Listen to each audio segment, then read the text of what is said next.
All right. So, hello everyone. Welcome to another MelanatED Minute. Where we talk with things All right. So today we have Brother Jono joining us. So welcome. Um, Hi. John, one of the things that we're doing with MelanatED going into kind of like this new phase of our brand is having conversations with people who either are customers or folks who are connected or have some connection to MelanatED to talk about what it is about the unboxed line that we recently launched or just MelanatED in general that resonates with you. Because one thing that we found that when we were launching our new designs that people were kind of sharing stories kind of connected to, the shirts or the slogans that we put out there. And so we were thought, let's dig deeper into that. And so we would like to kick it off and just turn it over to you to, share with us what about the line kind of connected with you or just MelanatED in general. And, like, what is your story behind it? Well, thanks for having me on, Daphne and Krystal. Always good to see you both. Um, I think in general, Melanated uh, has a message that I agree with and I enjoy and I'm inspired by. I love to see our people and other people celebrate our people. I love to see us celebrated. And I think on the whole, Melanated does that really well. I think the unboxed line uh, has a little bit of chaotic good energy with it that I really enjoy because I am not really a rule breaker in many things, and in other ways I am a rebel.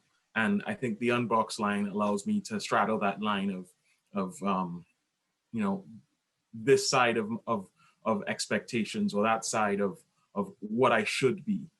And specifically, I love the unprofessional design.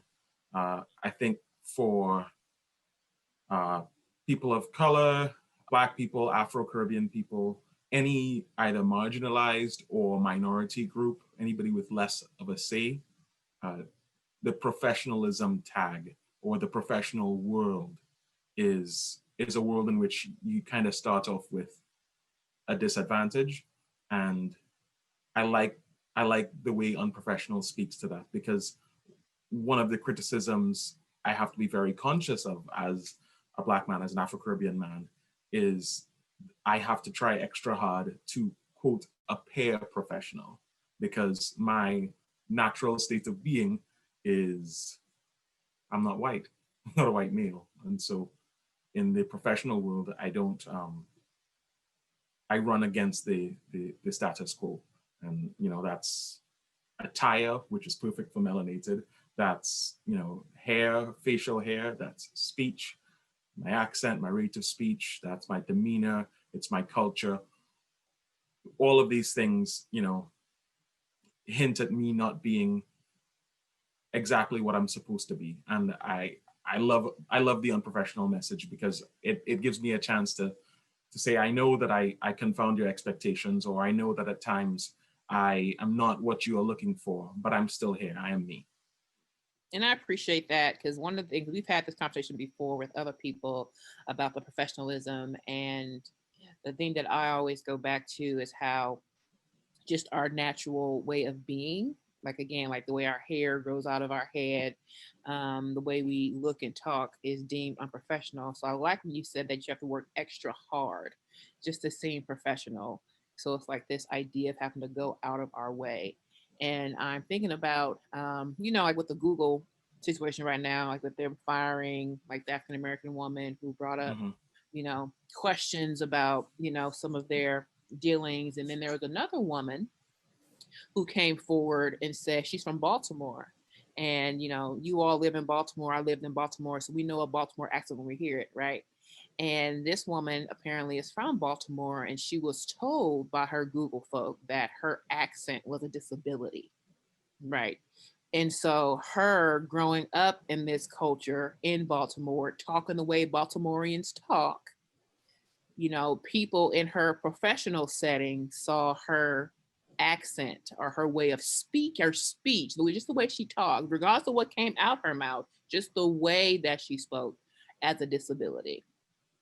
And again, like this is her culture, this is how she grew up. And so according to Google, everybody in Baltimore who talk they're from Baltimore, y'all need a little sticker in your window, on your car license plate. The ridiculousness that, again, that Black folks have to deal with in this professional world to be seen as, professional. Every time I think that we've gotten to the bottom of the barrel, there is always something else. There's always something else.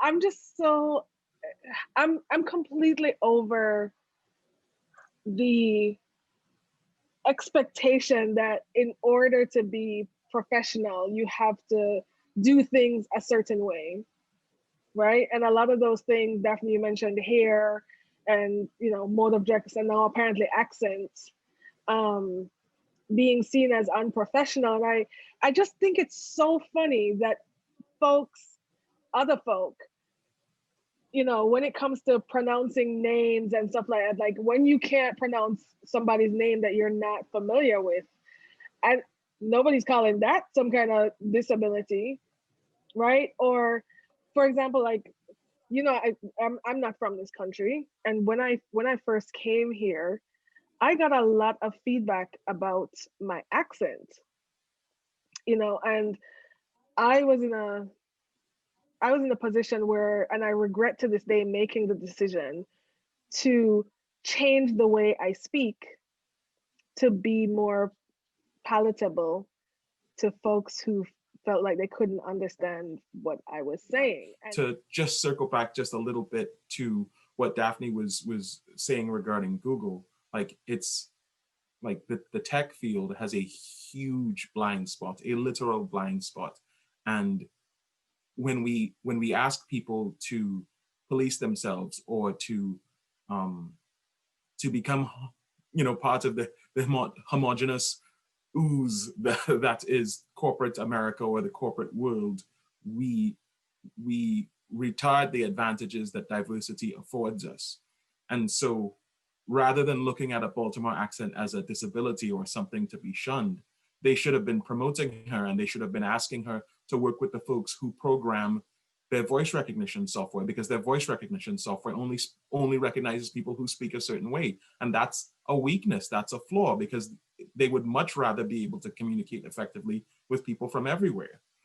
There's airport scanners that don't recognize Black people as people. We've all seen the Twitter algorithm where you share two pictures, one of a Black person, one of a white person, and the white person is always, it's cropped so that they're showing no matter how you arrange it. And these things exist because of the gaping lack of diversity in the tech field. So, and especially with voice recognition being like a big part of what we're doing moving forward, it's so short-sighted and stupid. There's so many ways that we are policed, right? And speaking from my own experience, like I feel like I was tricked into policing myself. And I just wonder, John, if you have experiences that you can speak to around, messages that you got around how did you figure out what was, quote, acceptable in professional environments to be identified as professional, or things that you did not do that led to you being identified as unprofessional? I no longer work in a visually public-facing field. In the past, as a broadcast journalist, my presentation was very important, and I've kept either a goatee or like a chin strap type situation for most of my adult life because it's easiest for me to maintain. But there was a point in time when I was trying to be clean shaven most of the time because it was regarded as unprofessional to have facial hair. It was unhealthy for me to not have facial hair because I get lots of razor bumps because I'm a Black man and it's not good. Like the only way I can shave is with a single straight blade. And even the absence of products for me to use is an issue. But the fact that I would be required to make my face look like someone who doesn't get, razor bumps or who doesn't have any skin irritations as a result of shaving every day, the fact that I would be held to the same standard as them is ridiculous. I mean, I'm in no, I have to be careful to not, feel too sorry for myself, because I still hold the highest trump card that you can hold in the professional world, and that is a pair of balls, because that's the working world is seen as the field of men. And one of the anchors for, I can't remember which American broadcaster it was, but there was a man who was trying to demonstrate the unfair playing field, and he wore the same suit every day for a year with different shirts, and no one noticed, no one commented. But his coworkers, or his female coworkers, if they wear the same thing twice in a month, they get taken to task for it. And I mean, apart from the expense, just having to remember what you wear. And even when you're not in a public facing job, there are advantages to being a man or presenting as a man in the business world. And there are advantages to being white or of the majority group, wherever you are, in the professional world. And the unprofessional line speaks to me strongly, because I try to buck those trends when possible. I wonder if there are other ways that you see when we limit ourselves to specific definitions of whether it's professionalism or what does it mean to be respectful or whatever. When we limit ourselves that, what are some of the other ways that society kind of misses out on the greatness that comes from difference?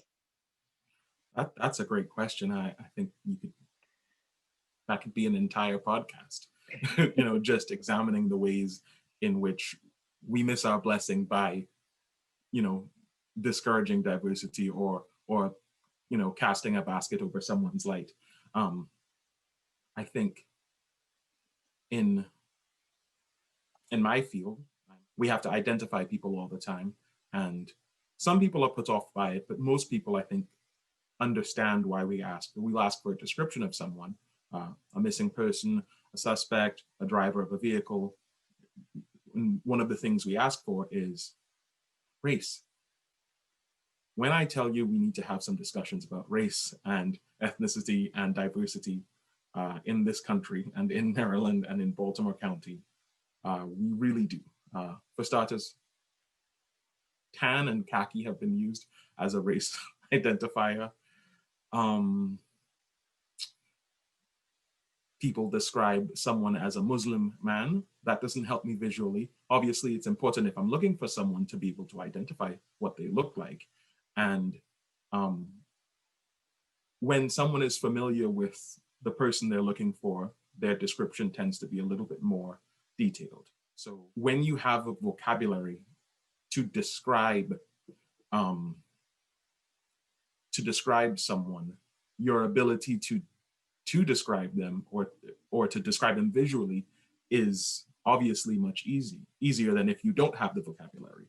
And so when you think of a Black man with long hair as being unprofessional, and you see it all as braids or all as dreads, and you don't know the difference between braids and cornrows and dreads, then you just say it's a Black guy with dreads.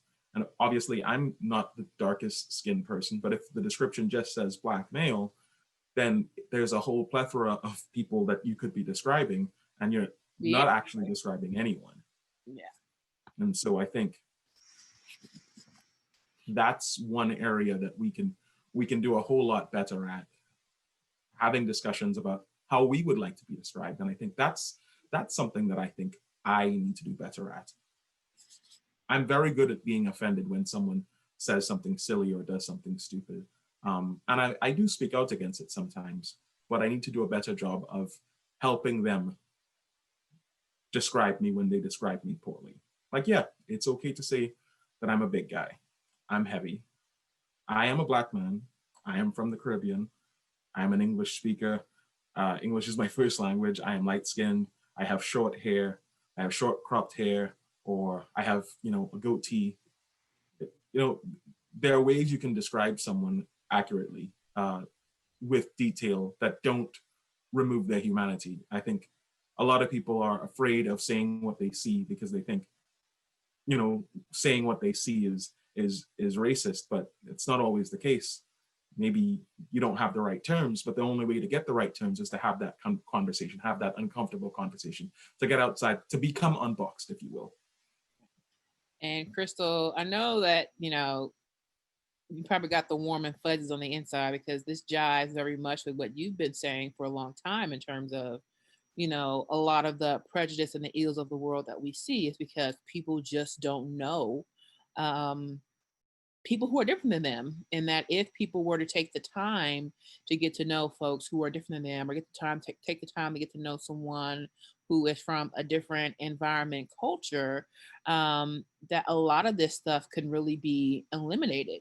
But because of that fear, as you mentioned, John, of people not wanting to say anything for fear of being, labeled racist, sexist, or whatever ism you want to add, that we just don't, and we just hold it inside until it comes down to, okay, well, what does this look like?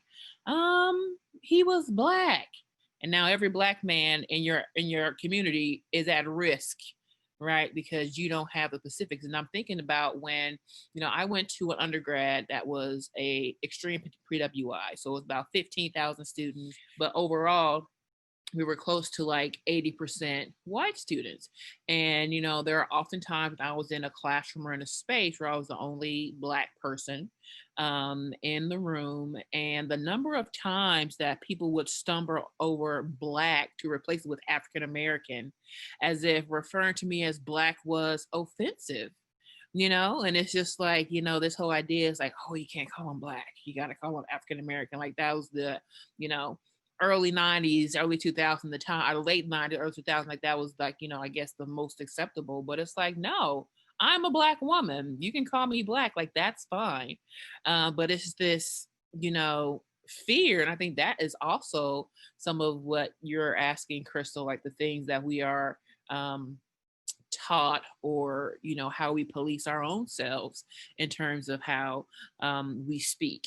And just like my name tag on here on Zoom, I have my pronouns. And so if we were as comfortable as, hi, I'm Daphne, welcome, she, her pronouns, like, hey, I'm Daphne, Black woman, Black woman of size, natural hair, whatever. If we became as comfortable with these descriptors, as you mentioned, John, then no, maybe people will feel more comfortable, have like permission, so to speak, to, call people how and who they are. Because like you say, like, he's Muslim. What does that mean? Yeah, I definitely take your point, Daphne, about I feel like if to get people to a point where they're comfortable with saying Black, even though, so Black is not going to work for everybody, right? And African American is not going to work for everybody. And I see you stumbling between Black and African American when you're trying to figure out how to describe this person, and it's not something that's hidden. It's fairly obvious. And I think, in my opinion, one of the ways that we can start to get past that, to your point, is just get to know somebody, right? The literature talks a lot about how being in a space with a diversity of people is beneficial to everybody, right? That's in schools, that's in workplaces, that's everywhere. And so if somebody got to know you, then they would know it's okay to call me Black because I identify as Black and I'm Black, and Black is fine, and you can say Black. And generally speaking, a thinking person would not necessarily think that because you said the word Black, that means you're racist, right? They get to know you, they know that's how you identify. They get to know me, they get to know that I identify as Jamaican first and Black somewhere thereafter. You can call me Black, it's not going to be offensive to me, but that's not a primary identity of mine. Then they get to know, oh, people have primary and secondary identities. Well, yes, don't you? And then you get to relate to folks on a different level, and that helps you that gives you practice in relating to others that you don't know, right? And so before you know it, you get to experience a wider range of what it means, a wider range of types of people and identities that people hold. To John's point about the descriptors that are used in identifying people, again, when you limit things to, what dreads are the same as cornrows are the same as braids, whatever, that's how come every Black person fits the description, right? Because there's no acknowledgement of the diversity within what it means to be Black. So I'm Black, I have dreads. Daphne, you have dreads, which is very different from somebody who has braids. Like, it never ceases to amaze me. Before I had dreads, I would have braids, or I had a relaxer, like my hair was straightened, or even when I had natural hair and I would like flat iron it and get it straight. Like, white people had no idea what was happening on my head, right? So it's like, oh, did you cut your hair? No, my hair is in a bun. You see how that's a bun right up there, or so I just wonder if there are, not wonder, I feel like it would be so much better if people just got to know each other. And I think a lot of these challenges would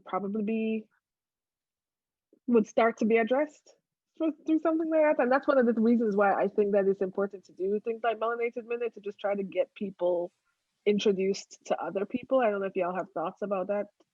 You know what I'm thinking about? Like, as you mentioned that, and even as I was talking about the getting to know, like, you ever come across, like, I know that you all aren't on social media, at least not as much as I am. Every once in a while, like, it'll crop up, like, you'll see like a meme or a thread that's like, all right, white people ask Black people all the questions you wanted to ask, right? Have you ever seen those? And the threads are literally thousands of comments, right? And some of them are, like, funny, off the cuff, like, tongue in cheek, but some of them are like real legit questions. And I think it gets to the point that, we're all making, like, how important it is to, one, be comfortable asking the questions. And I think that comes with creating space for doing that, like, having these conversations here.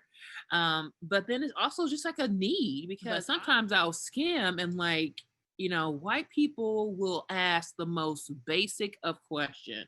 Like, why do Black women wear the bonnets or wrap their hair up at night? And I'm just like, really? You're asking this question in 2017? Like, you don't know? Or it's like, even someone who, might be, mixed race, or even a Latino, is like, hey, what's up with, Black people and always, frying chicken or whatever it is. But it's like people having like these questions that for them, it's like, I've always seen it, but I was afraid to ask, like I didn't know. But now, like, this forum is kind of giving them permission, the space to ask a question. And then some people come through and be like, oh, well, back in the day, soul food, we got to deal with the scraps, and we had to deal with this, and this is why we eat chitlins, and so that, and I think just enough of that is not happening. Like, even with our, political leaders and how they're trying to change our textbooks and what the history is. And like, the pilgrims didn't come here, just like, hey, folks, let me show you how to make corn and turkey, and none of us were any happy slaves on the plantation, despite the textbook got us up there smiling, with massive immigrants. Right. And They it's came for the jobs. correct. And so it's like, and we still coming for them, apparently. right. And it's like, who's telling the story, And it's like people don't have the opportunity. So they're just out there stuck with the ignorant stuff that they learned from whoever. Yeah, I think it can go both ways as well. So I identify as a Black man, but I know that I'm not an African American. I know that I don't share everything. The no one shares the entire perspective of someone else, not even twins. but I will get classed as the same African American person by someone who does not know me. I think it's my responsibility, and this is where I think it goes on both parties: the people who are ignorant, and that's not a bad word, and the people who have something to share. One, if you're ignorant, you have to listen, and two, if you have something to share, you actually have to share it. You have to share your perspective.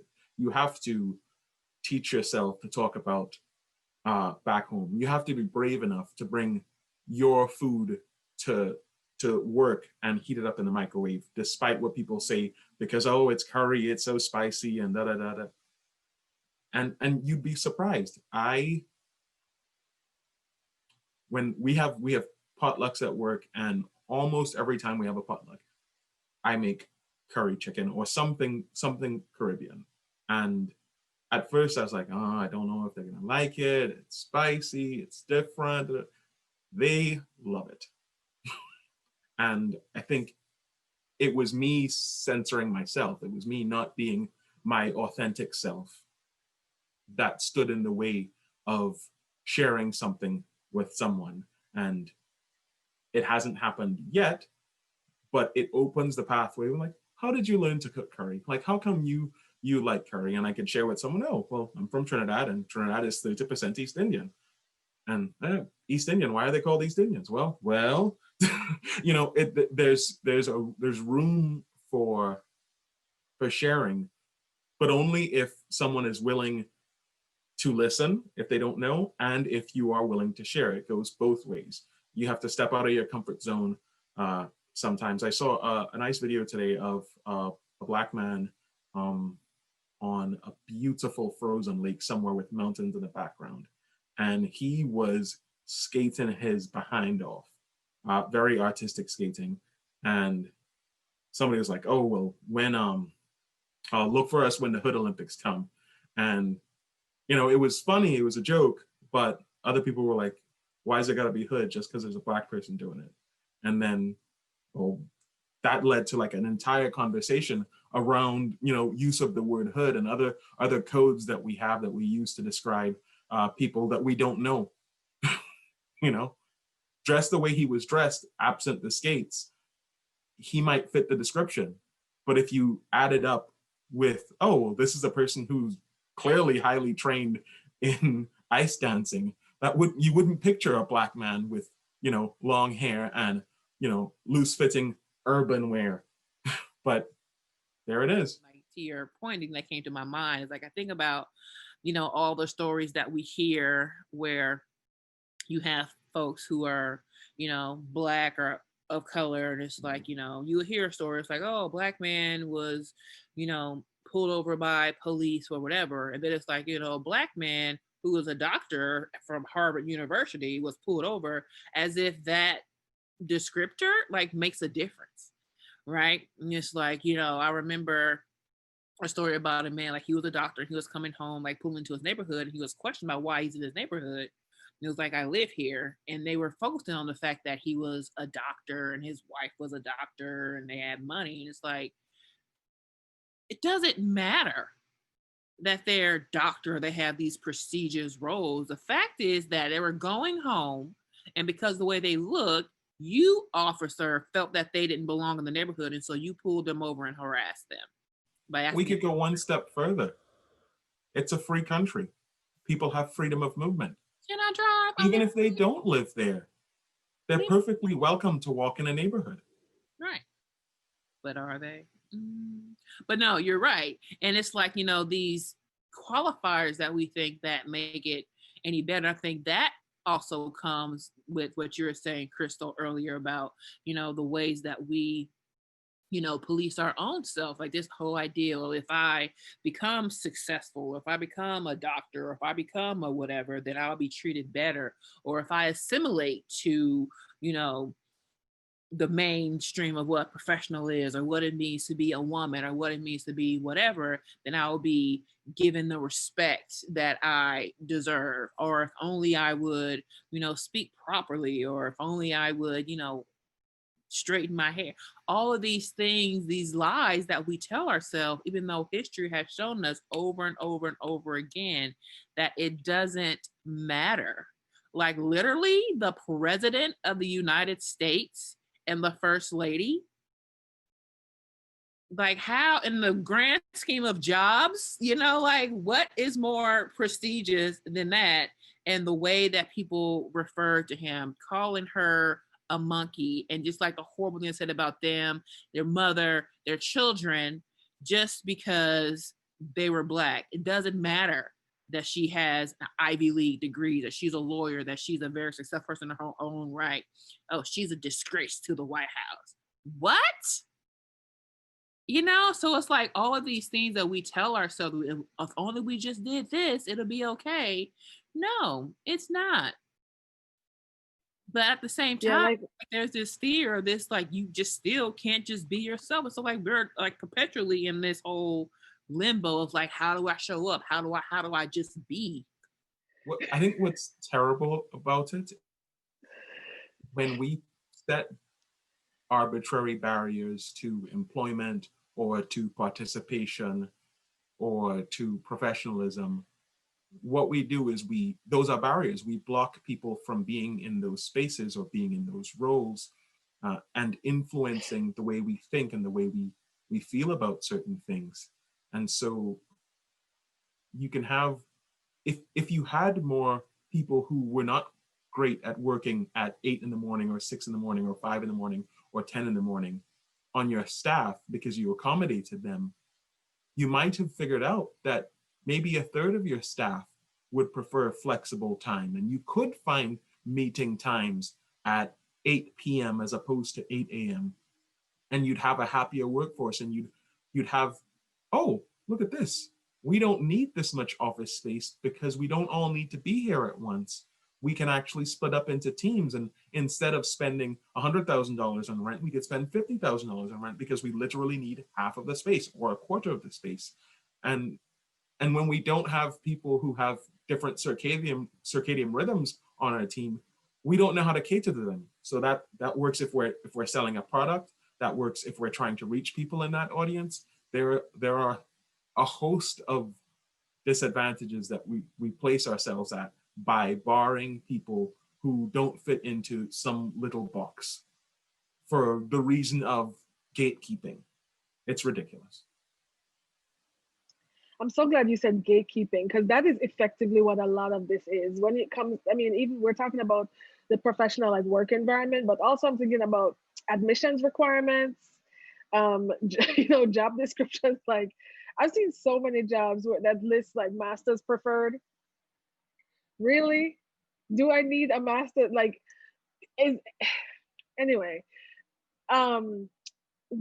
those things, a lot of those things, a lot of times are just ways to weed people out, and there's no consideration about what might we be missing if we can just open up our minds a little bit and trade, let's say, this educational achievement for a few more years experience, or if the questions that I'm asking an interview can change to the point where a person can truly demonstrate that their ability to do this job is not really related to jobs that they've done in the past, but can they think through a problem? Are you more of a problem solver, or are you just somebody who is able to check off the things that you need to do in order to meet what I said is required for this job? If we could get some more people who think differently around the table, and get them to bring that difference in perspective to the problems that we're trying to solve.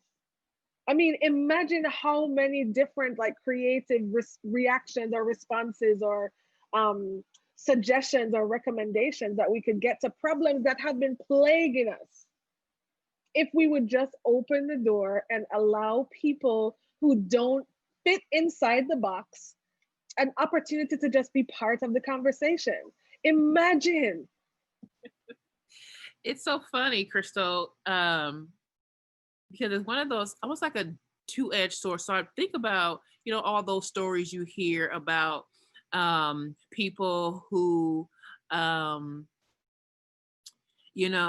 are doing a job, but you find out they never had the credential or whatever. Like I'm thinking like many, many years ago, there was this like admissions person like at like Harvard or Princeton or something who had zero credentials, but have been doing this job for like 20 years without being caught. And it's like, obviously this degree wasn't necessary because I'm in here, but also recognizing that, this person's whiteness probably allowed them to sneak in that door.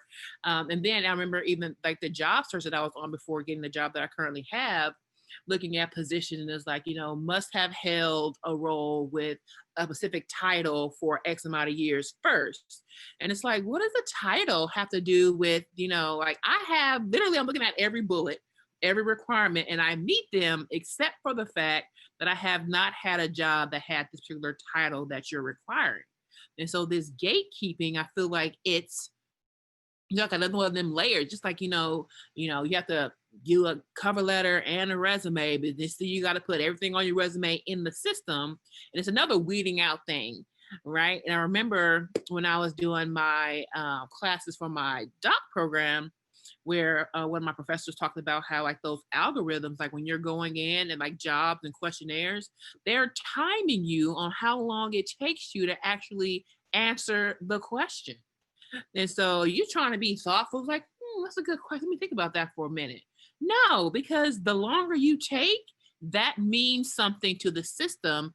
And so it puts you in this category in terms of your ability to get an interview or not. So it's like all of these things that are made up, and I think they're all set up to weed out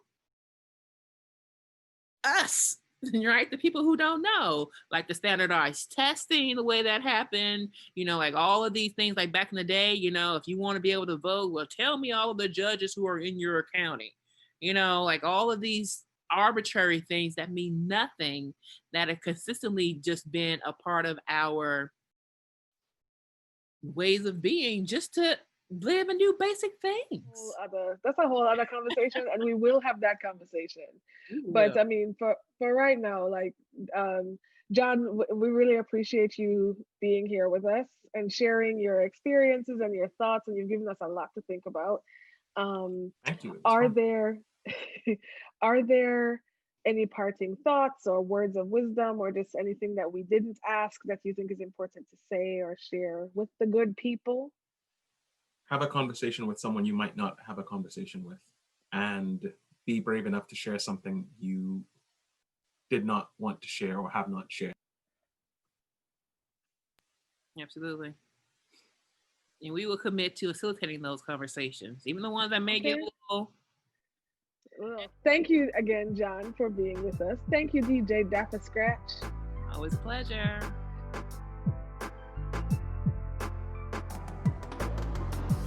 Hold me when I'm falling. Niggas want it on me, want it till it on me. Stone up, now I'm stony. I got a lot of fake ones. I just want to bail out. Niggas monkey raw. I no time to mix so business emotions. So a lot of cautions.